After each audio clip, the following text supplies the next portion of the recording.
হাজার বছরের শ্রেষ্ঠ বাঙালি, জাতির জনক, যার আদর্শ, যার স্বপ্ন, যার সারা জীবনের প্রচেষ্টা, যার দুর্নিবার আকাঙ্ক্ষা ছাড়া একটি স্বাধীন বাংলাদেশ ভাবা যায় না। আজ সেই স্বাধীনতা স্থপতি বঙ্গবন্ধু শেখ মুজিবুর রহমানের ১০২তম জন্মবার্ষিকী। এই অনুষ্ঠানে এই উপলক্ষে আজকে সিটি ডেন্টাল কলেজ আয়োজন করেছে একটি আলোচনা সভা। এই আলোচনা সভার সম্মানিত সভাপতি কলেজের আমাদের সবার প্রিয় অধ্যক্ষ অধ্যাপক ডক্টর ফরিদা ইলিয়াস ম্যাডাম, উপ অধ্যক্ষ আমাদের শিক্ষা ম্যাডাম সহ আমার প্রাণপ্রিয় শিক্ষক শিলা ম্যাডাম এবং দীপালি ম্যাডাম আছেন। পাশাপাশি আমার স্নেহস্পদ আকাশ নীল বদ্রধ্বজা, মেঘদীপ বদ্রধ্বজা সহ আমার সহকর্মী এবং আমার প্রাণপ্রিয় ছাত্রছাত্রীরা, সবাইকে বঙ্গবন্ধুর জন্মদিনে এবং জাতীয় শিশু দিবসে বঙ্গবন্ধুর সংগ্রাম, তার সম্পৃক্ততা এবং তার ধারাবাহিকতায় যখন ৫২তে আমরা আমাদের ভাষা নিয়ে, আমাদের অধিকার নিয়ে কথা বলার জন্য জিতে গেলাম, এই অনুপ্রেরণা নিয়ে ৫২র পরে ৬২, ৬৮, ৬৯-এর গণঅভ্যুত্থান থেকে শুরু করে ৭১-এর যে একটা বর্ণাঢ্য ইতিহাস, সেই ইতিহাস থেকে কোনোভাবেই বঙ্গবন্ধুকে ধরে রাখা যায় না। এবং তারই ধারাবাহিকতায় আমরা যে বঙ্গবন্ধুকে এখন বলছি জাতির পিতা, এক সময় টুঙ্গিপাড়ার একটা শান্ত গ্রাম থেকে খোকা, খোকা থেকে মুজিব এবং মুজিব থেকে বঙ্গবন্ধু হয়ে ওঠা এবং তারপরে জাতির পিতা হয়ে ওঠার যে একটা বর্ণাঢ্য ঘটনা প্রবাহের ভেতর দিয়ে আমরা হাঁটছি, তার কতটুকু আসলে এই প্রজন্ম জানে? একটা প্রজন্ম জানে যে এটা শুধুই জাতীয় শিশু দিবস। কেননা বিগত সময়ে এমনও কিছু কালো সময়ের ভেতর দিয়ে আমরা হেঁটেছি, যে সময়ে বঙ্গবন্ধুর এই জন্মদিন পালনই করা হতো না। আমরা এমন সব কালো সময়ের ভেতর দিয়ে হেঁটেছি যখন একটা কুচক্রী মহল বঙ্গবন্ধুর নৃশংস মৃত্যু দিবসে কেক কেটে ফুর্তি করে তার নিজের জন্মদিন, বানোয়াট একটা জন্মদিন পালন করেছে। সেই দিনগুলোকে আমরা স্মরণ করি যে আমরা কতটা কুচক্রী মহলের ভেতরে অন্ধকার সময়ের ভেতর দিয়ে হেঁটেছি। এখন সময় আমাদের প্রকৃত অর্থে জেগে ওঠা, আমাদের সময় প্রকৃত অর্থে জেনে জেনে একটু একটু করে সামনে এগোনো। তাই আমি মনে করব যেই প্রক্রিয়ায় আজকে এই অনুষ্ঠানটি হচ্ছে, যেই প্রক্রিয়া আজকে আমাদের এই প্রতিষ্ঠানের মতো অপরাপর সরকারি, বেসরকারি, স্বায়ত্তশাসিত প্রতিষ্ঠানগুলো কাজ করছে, আজকের জন্মদিন পালন করছে সরকারি নির্দেশনায়, আমি মনে করি যে এমন একটা দিন আসা উচিত যেদিন স্বপ্রণোদিত হয়ে প্রতিটি প্রতিষ্ঠান, প্রতিটি অঙ্গ প্রতিষ্ঠান, প্রতিটি সংগঠন ভেতর থেকে বঙ্গবন্ধুকে বরাবরের মতো ফিল করবে এবং তার জন্মদিন, তার আদর্শ, তার নীতি নৈতিকতা নিজের ভেতরে ধারণ করে এই লালায়িত সত্যকে সামনের দিকে নিয়ে যাবে। তখন আর এই আরোপিত চিঠি দিতে হবে না যে অবশ্যই আপনাদেরকে এই দিনটি পালন করা উচিত। আমি মনে করি যে বঙ্গবন্ধুকে জানতে হবে, বঙ্গবন্ধুকে পড়তে হবে, বঙ্গবন্ধুকে ধারণ করতে হবে। কেননা বঙ্গবন্ধু শুধুই বঙ্গবন্ধু নয়, বঙ্গবন্ধু মানে হচ্ছে আমাদের আজকের এই স্বাধীন বাংলাদেশ। ধন্যবাদ সকলকে। অনুরোধ করব প্রফেসর দীপালি বিশ্বাসকে, যিনি হচ্ছেন আমাদের ওরাল অ্যানাটমির হেড অফ দ্য ডিপার্টমেন্ট।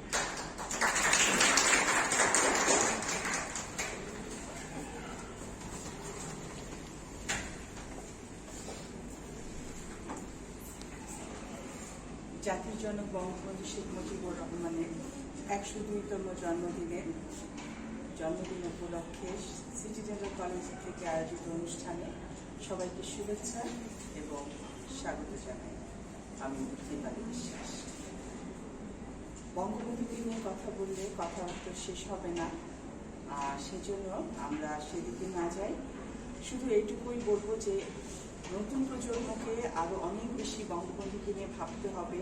বঙ্গবন্ধুকে নিয়ে ভাবনা আসলেই দেশকে নিয়ে ভাবনা আসবে, দেশকে নিয়ে ভাবনা আসলেই তখনই আমাদের দেশ সামনের দিকে এগিয়ে যাবে। আমরা চাই আমাদের দেশ সুন্দরভাবে গড়ে উঠুক, আমাদের সন্তানরা সুন্দরভাবে গড়ে উঠুক। তো আজকের এই দিনে বঙ্গবন্ধুর প্রতি শ্রদ্ধা জানিয়ে আমি একটি কবিতা নিবেদন করতে চাচ্ছি। কবিতাটির নাম হচ্ছে মুছে ফেলো মিছে অশ্রু তোমার, সৈয়দ শামসুল হক। মুজিব মুজিব আকাশের নীল কালো মেঘে ঠেকে যায়, মুজিবের খুনে আকাশ টালাল আজও তোকে সন্ধ্যায়। মুজিব ছিল তো, মুজিব কোথায়? ভাঙে পার পদ্মায়, ধানের সবুজে মুজিবের ঢেউ বাংলায় বয়ে যায়। মুজিব এখনো ডাক দিয়ে যায় প্রতি জয় বাংলায়, মুজিবের ধ্বনি বিজয়ের ধ্বনি ইতিহাস পৃষ্ঠায়। মুজিব মুজিব ডাক ভেঙে ওঠে ঘন সুর দোতারায়, মুজিব মুজিব জেগে ওঠে ভোর রাত্রির সীমানায়। মুজিব আছে তো, তাই আজও মাঝি টান দেয় বৈঠায়, মুজিবের সাথে বাড়ি ফেরে আজও যাত্রীরা নৌকায়। বাড়িতে বাড়িতে বড় হয় শিশু ধুলি মাখা আঙিনায়, মাঠে মাঠে আজও কৃষক মাটিতে বীজ ধান বুনে যায়। আজও শ্রমিকেরা কারখানা কলে জাগে হাতুড়ির খায়। মুজিব ছিল তো, মুজিব এখনো, ওই তাকে দেখা যায়। দেখা যায় ওই দিনের রৌদ্রে রাতের পূর্ণিমায়, আধারের বুকে এখনো আঘাত মুজিবই তো পড়ে যায়। মুজিব মরে না, মরেনি মুজিব কোনো বুলেটের খায়, বুলেটে পতিত দেহই কেবল অমর সে আত্মায়। মুছে ফেলো মিছে অশ্রু তোমার আজও এই বাংলায়, কুটিরে পাথারে নগরে গ্রামে পায়ে পায়ে হেঁটে যায়। অবিরাম হেঁটে চলেছে মুজিব রক্ত চাদরে গায়। মুজিব মুজিব জনকের নাম এত সহজেই মোছা যায়। সবাইকে অনেক ধন্যবাদ। অসংখ্য ধন্যবাদ দীপালি বিশ্বাস ম্যাডাম আপনাকে। এখন আমি মঞ্চে আসার জন্য অনুরোধ করব প্রফেসর খুরশিদা তানভীর শিলা ম্যাডামকে, হেড অফ দ্য ডিপার্টমেন্ট প্রস্তুরন্টিক্স।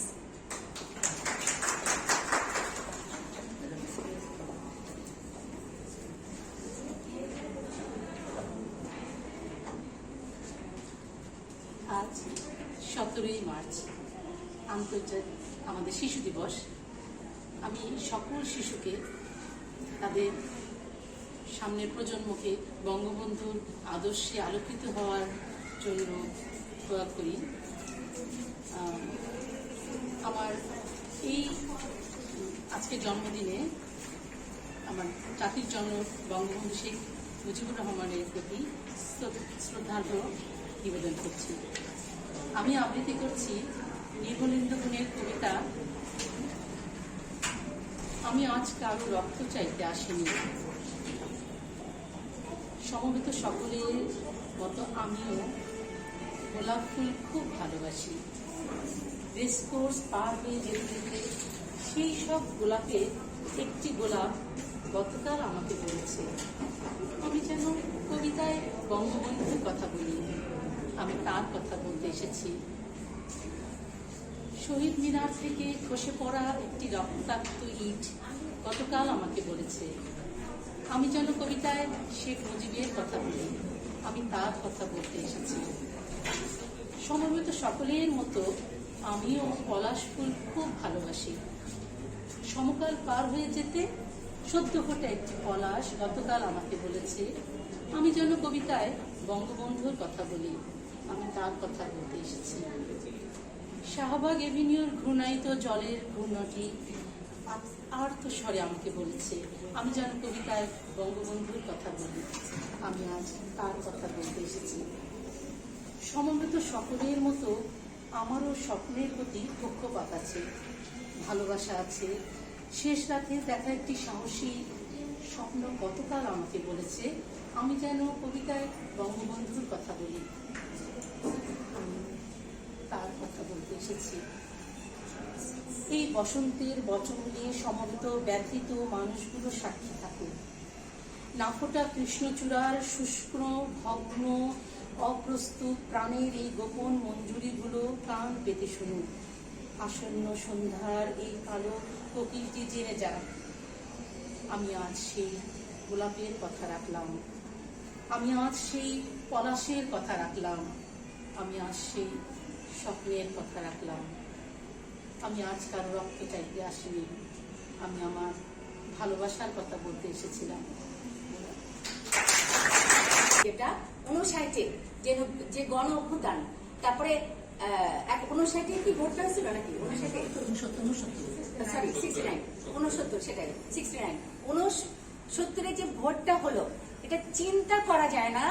একটা কিছুটা হয়তো পাকদের তো কন্ট্রোল ছিল, যে ভোট হয়েছে বাংলাদেশের সমস্ত, একটা মনে হয় ভোটকে ভাসানী না কে পাইছিল, আর পুরা সব শেখ মুজিব বঙ্গবন্ধু শেখ মুজিব সমস্ত ভোট।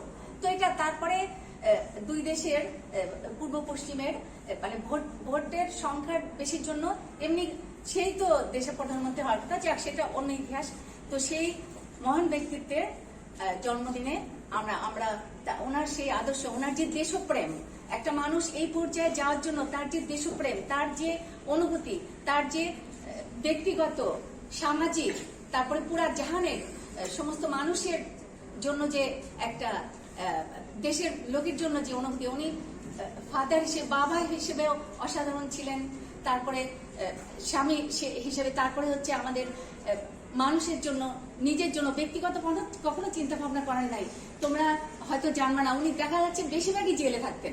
কোথায়? শেখ মুজিব জেলে, কথায় কথায় শেখ মুজিবুর রহমান জেলে। আর তখন মানিক মিয়া নামে ইত্তেফাকের সম্পাদক ছিল মানিক মিয়া, ওনার কি নাম, তোফাজ্জল হোসেন মানিক মিয়া। হ্যাঁ, তো উনিও খুব সাপোর্ট করতেন, উনি লিখতেন কথাগুলো, আর উনি সবসময় এতে থাকতেন। তো তারপরে আমি যদিও এই দিন ওনার সুযোগ্য যে শেখ হাসিনা ওনার যে মেয়ে ছিলেন, উনি কিন্তু একটা পর্যায়ে এমন অবস্থা হয়েছিল চিন্তাই করা যেত না দেশের, মানে ওই নাম ধাম চলে গেছে 1980 সালে। তখন কিন্তু শেখ হাসিনা উনি কলকাতায় ছিলেন। তখন 1980-তে আমাদের আওয়ামী লীগের বিশিষ্ট নেতাদের অনুরোধে উনি বাংলাদেশে আসলেন। আসার পরে উনি যে এই হালটা ধরলেন, ছেঁড়া হালটা ধরার পরে অনেক উত্থান পতন, অনেক কষ্টের মাধ্যমে কিন্তু ইনি এই পর্যায়ে নিয়ে গেছেন। উনি আজ এ পার্সন, মানুষ হিসেবে ভালো না হলে, সব দিক দিয়ে না হলে এরকম ভাবে পারা যায় না। উনিও জায়া হিসেবে, মানে মা হিসেবে, তারপরে দেশপ্রেমিক হিসেবে সব দিক দিয়ে অসাধারণ। তা আমি আজকে আমাদের যে ডাইরেক্টর স্যার, উনি কিন্তু মুক্তিযোদ্ধা, সরাসরি যুদ্ধ করেছেন উনি। হ্যাঁ, তো ওনার একটা লেখা, এটা হচ্ছে ইসিয়ার উপরে, শেখ হাসিনার উপর লেখা একটা কবিতা, এটা আমি পড়ছি, কিছু মনে করো না, অত ভালো পড়তে পারি না। তোমাকে অভিবাদন জনককন্যা, অস্তিত্বের গভীর সংকটে তুমি গড়েছিলে প্রগাঢ় আস্থার ভিত, দিয়েছিলে ভগ্ন বুকে অনর বিশ্বাস, জনকের করুণ অন্তর্ধানে প্রাণময় শ্যামলে যখন পাশবিক বগ্নি উৎসব, ৭১-এর স্বপ্ন যখন উল্টো গতি পথে, নরকীর পাতি বীজ সদর্ভ দাপটে করেছে আনাগোনা, পবিত্র মানচিত্রে ফেলেছে কদর্য হাত, ভুলণ্ঠিত মুক্তিযুদ্ধের চেতনা সম্ভার, সশস্ত্র মানুষ ছুটছে দিক বিদিকে, তুমি দাঁড়িয়েছ রুখে তখন অকুত ভয় প্রত্যয়ে, ঠিক জনকের মতোই পরম মমতায়, আপন বক্ষে নিয়েছ টানি সকল দহন, ঋজু ভালো তুমি অতুল বৈভবে, ভয়ঙ্কর জনমনে অভয় আস্থা বিশ্বাস দিয়েছ ফেরায়ে, তারপর স্বপ্নভূ আমাবস্যার বক্ষ বিদীর্ণ করে অনিবাসী জেলেছ স্বপ্নদ্বীপ, সকল রক্ত চক্ষু অবলীলায় অবহেলে হত্যারা হয়ে ঝুলিয়েছ ফাঁসির রুজ্জে, ষড়যান্ত্রিক পিশাচ পামর ঢুকেছে গহ্বরে, তোমার কল্যাণকর স্পর্শ গেছে চিরবঞ্চিত ছিটমহল, রোহিঙ্গা শিবিরে সমুদ্র জয়ের সাথে এসেছে প্রশান্ত পানির ফোয়ারা, অনন্য কূটনৈতিক সাফল্য জয় জয়কার চারিদিক, তোমার অক্লান্ত শ্রম আর কুশলী নেতৃত্বে অনন্য বৈভবে উড়েছে বিজয় কেতন, ৭১-এর স্বপ্ন সূর্য হেসেছে আবার, অবারিত কল্যাণ জ্যোতি উদ্ভাসিত চতুর্দিক, একদা নিন্দিত বাংলাদেশ নন্দিত বিশ্বময়, তাবৎ পৃথিবী অবাক বিস্ময়ে সমীয় সম্মানে দেখছে আজ রোল মডেল নতুন বাংলাদেশ। তোমাকে অভিবাদন জনকন্যা। ধন্যবাদ সবাইকে। আমাদের আমার তরফ থেকে তোমাদের সবাইকে অনেক অনেক ধন্যবাদ। তার জন্য অনুরোধ করব অ্যাসোসিয়েট প্রফেসর মাফিউল নাফিসা হক ম্যাডামকে তার মূল্যবান বক্তব্য দেওয়ার জন্য।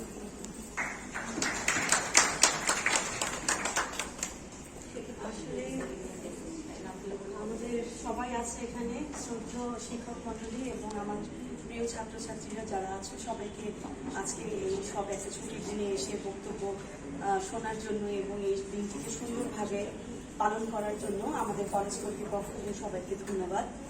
তো আজকের দিনটা হচ্ছে আমাদের আসলে শেখার দিন। আমাদের যেটা হচ্ছে যে জাতির জনকের আজকে আমাদের জন্মদিন, সেই জন্মদিনটাকে আসলে বাংলাদেশেরই একটা জন্ম আমি মনে করি। আমাদের নতুন করে বাঁচার এবং নতুন করে সবকিছু মানে শেখার, নতুন করে এটা আমাদের নতুন করে জন্ম দেয় আমাদের জাতির জনকের জন্মদিন। তো আমি এখানে আসলে আসছি তোমাদের সাথে সুন্দর একটা সময় কাটাতে। আজকে থাকবো কতক্ষণ, এবং আজকে ভাবছিলাম আমার বাচ্চাটাকেও সাথে করে নিয়ে আসবো, আনতে পারি নাই। ওর আজকে আমার অঙ্কন প্রতিযোগিতা আছে, ওখানে গেছে ওর দাদি নিয়ে, এই আর কি। অবশ্যই সেই জন্যই তো আসলাম। এবং আসলে প্রতিটা শিক্ষা প্রতিষ্ঠানে আজকে এই অনুষ্ঠান হচ্ছে, কার্যক্রমগুলো হচ্ছে, এবং আমাদেরও এই ভবিষ্যতে আরো সুন্দরভাবে আমরা এই অনুষ্ঠানটা পালন করব, এটাই আমার চাওয়া পাওয়া। আমরা সবাইকে অনুরোধ করব এখানে একটু অপেক্ষা করার জন্য। রিফ্রেশমেন্টের যে ব্যবস্থা আছে আমি রিফ্রেশমেন্ট আনার জন্য বলে দিচ্ছি, আর অনুষ্ঠান আমরা আনুষ্ঠানিকভাবে শেষ করতে পারছি। সবাইকে অসংখ্য ধন্যবাদ।